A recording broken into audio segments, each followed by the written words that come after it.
Let's draw a puppy. We'll draw the whole body. A complete drawing of a puppy. Same as before, first we'll use pencil to find the body's key features. See how its mouth faces upward, then the chest might be around here, maybe going down. Then the head, the neck should tuck in a bit. After that, this part curves outward like the ears. It's similar to a triangle, a slightly angled triangle. It's not perfectly straight facing down because it slopes down a bit. So this should be the shoulder area, so it protrudes out. And then the leg, tilting slightly forward, will also tilt it slightly forward. Then the dog's chest and belly coming from underneath. Then this leg, we need to imagine how it connects to the other leg. It should correspond properly. Coming from this side with half the paw showing, the nose points this way. We know a dog's nose has this shape. See how it's pointed at the top, then rounds at the bottom. Curving around here, curving around here. The nose tip takes up this much. Let's add a bit of shading, and then show a nostril, then the upper eyelid, then the eye corner. Now let's look at the ear, this ear area. Let's give it a few strokes, this side too. See here, from this spot, it also has this cotton-like texture. Then the back part has a mouth corner in shadow. Use these broken lines, press down slightly for the neck area. The back has longer fur sticking out. This side also has layers sticking out. From behind the neck, don't make it too arched. Give it some curve. When drawing details, we need to make it protrude a bit downward with this up and down variation. This area is the same. After finishing the pencil sketch, we'll start using pen. Look carefully. Then under the eyelid, it goes downward. The arc gets deeper inside. After going down, the eye corner turns outward.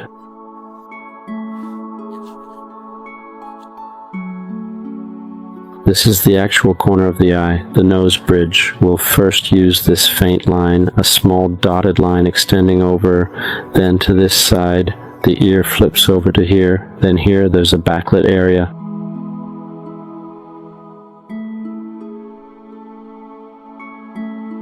We'll use lines to press it down. Following this direction, press it down.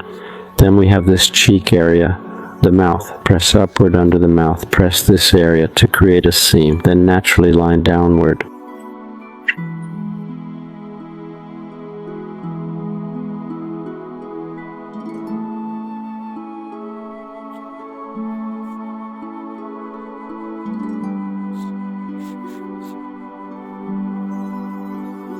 The pencil below can make it look bright.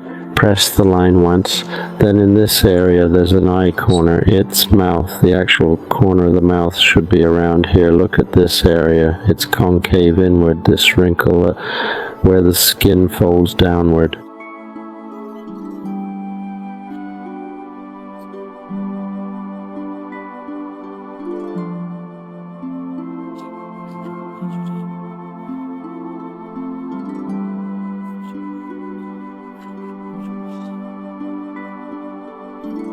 Then below this area is, we can't leave it bright because it's basically a slightly backlit surface, but leave a circle at the edge, line it up to here and stop. Don't go outside. Leave this bright reflection. So there's a light spot inside and outside the mouth.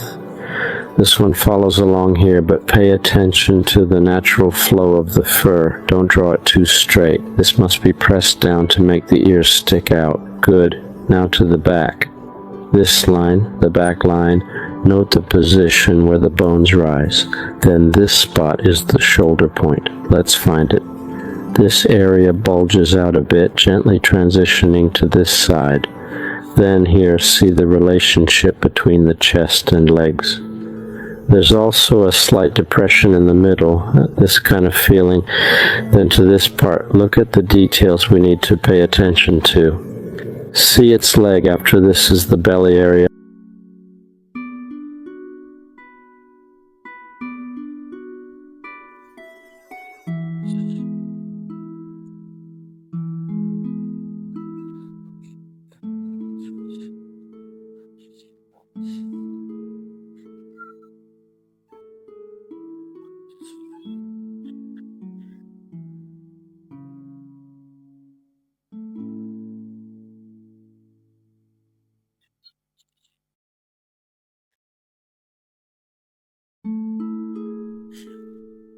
The leg is bright and under the belly is dark, so we also need to, but don't shade it pitch black, keep it natural.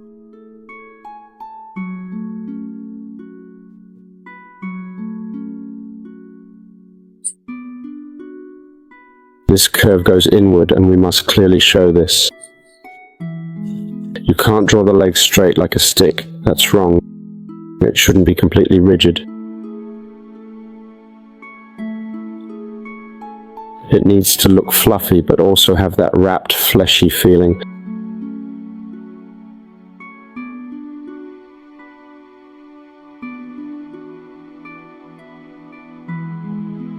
After going down, connect it with these short lines.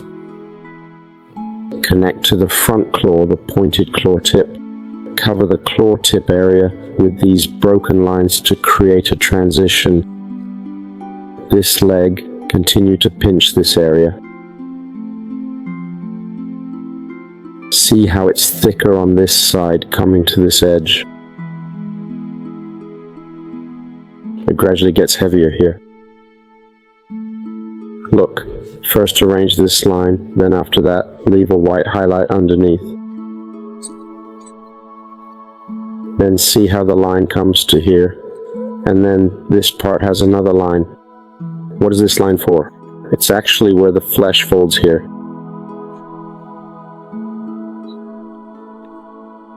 It's the skin, the dog's skin wrinkling, accumulating in this area. This area is the knee where the leg bends.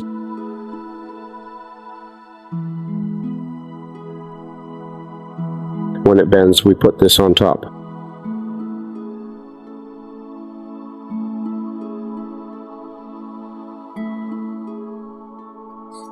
So it looks deeper now.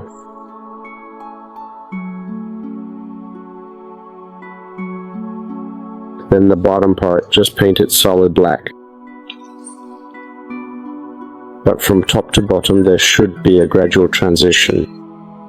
This way the image has variation and looks more natural and pleasing. So we arrange these lines to make everything as even as possible. This area corresponds to the shoulder area on humans. Then add some backlighting inside to emphasize it. The back leg isn't fully visible. We'll just cover it slightly, no need for fine details.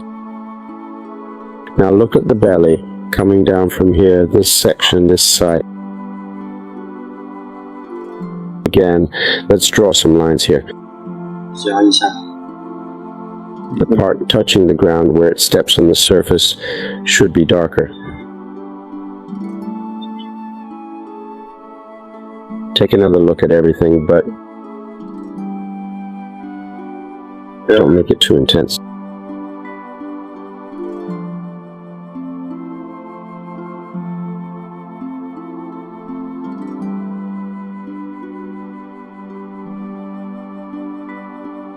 Then we take this piece and repair it a bit.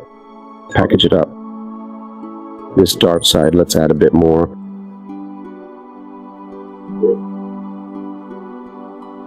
And for this tail, I'm just doing it lightly.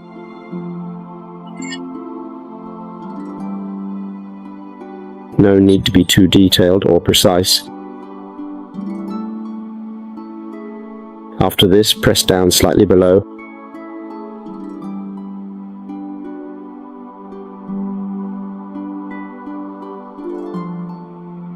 Finally, the beard. We've talked about this beard before.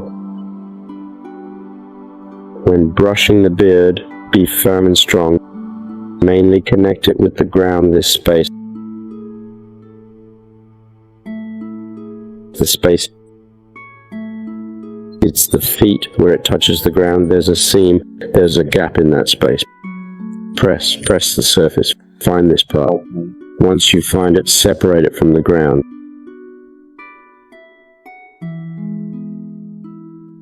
This is the whole process for this little dog.